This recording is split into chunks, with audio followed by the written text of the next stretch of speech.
Good drawing is often the foundation of good painting. And as you work through the painting process, oftentimes the drawing itself gets covered up along the way. So in this sense, a drawing is really more of a roadmap or foundation for the final work. So in this video, I'm going to show you how to use Google Sketchup, which is a 3D modeling software, as an alternative drawing tool. Sketchup is this amazing and free piece of software that Google offers. Now, it's generally used to create things like houses and buildings for Google Earth, but it works wonders for concept art painting. In the upcoming months, I'm going to be diving deep into SketchUp, but for this week, I'm going to be making 2 videos that just sort of show you the potential. So don't worry so much about the buttons that I'm pressing, but just watch for what you can do with SketchUp, and I think you'll be pretty excited. So what you're looking at here looks kind of like a drawing, but it's actually a 3D model that I built inside of SketchUp. So where it differs from a drawing is when I do this. Being able to move the camera around a 3D object is so powerful. Now I can see this from any angle that I want to. Each of those angles would have taken a long time to draw individually, and now you get the consistency of a physical object. So the first feature I'm going to show is the one that pertains most strongly to illustrators. So let's take a look. Pretending that I'm sort of looking through a camera, I'm going to use this to compose my shot. And when I get the angle I want, I can export a 2D image straight into Photoshop. And here's the result. So here I've got that black and white image inside of Photoshop, and it's going to function very much like line art would from a normal scanned-in sketch. So I've set it to my top layer, and I've set that layer to multiply, and now I can paint underneath it. And now, from this point forward, I would just treat it like a normal drawing. And I would render and do whatever it was I wanted to. But all that technical, hard perspective drawing was in some ways alleviated by what SketchUp does naturally. The next most powerful feature is the ability to modify your design. Maybe you weren't really happy with the way that one of the shapes was working, but instead of modifying a drawing, you could go in here and quickly and easily alter one of the shapes, and you can see I'm actually working symmetrically here.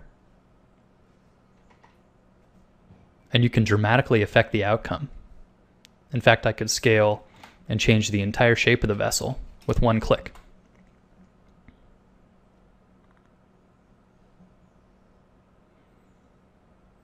These are the sorts of things that you could never do with a perspective drawing, because it would just take too long to change everything. So you can see a 3D model gives you nice flexibility when it comes to iterating on your designs. Another powerful tool that SketchUp offers is the ability to see real-time cast shadows. Now in the real world, part of the way that our brain interprets shapes and determines form is how cast shadows work.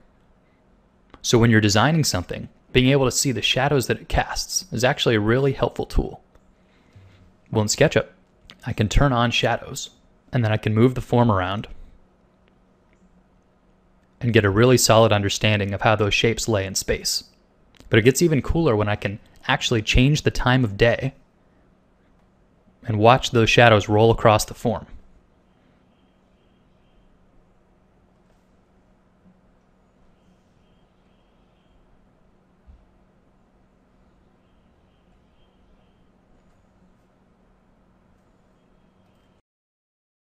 Now you might be thinking, well, that looks really, really cool, but I don't know anything about 3D modeling.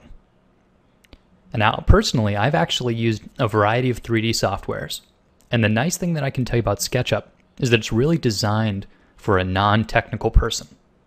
It can do very technical things, but the way that it operates is incredibly simple. So I'll show you a couple quick modeling moves here, and you can get an idea of what I'm talking about. The whole thing has this push and pull quality about it, where you'll draw the outline of a shape and then simply extrude. And if you want to cut something out of a shape, you would draw a contour on one of the faces and then use that contour to lop off part of the object. So in a lot of ways, it's kind of like drawing or playing with clay, in that it's very fluid and very easy to quickly generate shapes without a really solid understanding of how generally 3D modeling programs work. Because a lot of 3D modeling programs are very technical and very confusing, but I find that SketchUp has a much more intuitive approach. So in Thursday's video, I'm going to introduce you to some really basic modeling in SketchUp and how you can use it to generate thumbnails for a drawing. So stay tuned for that. Thanks for watching.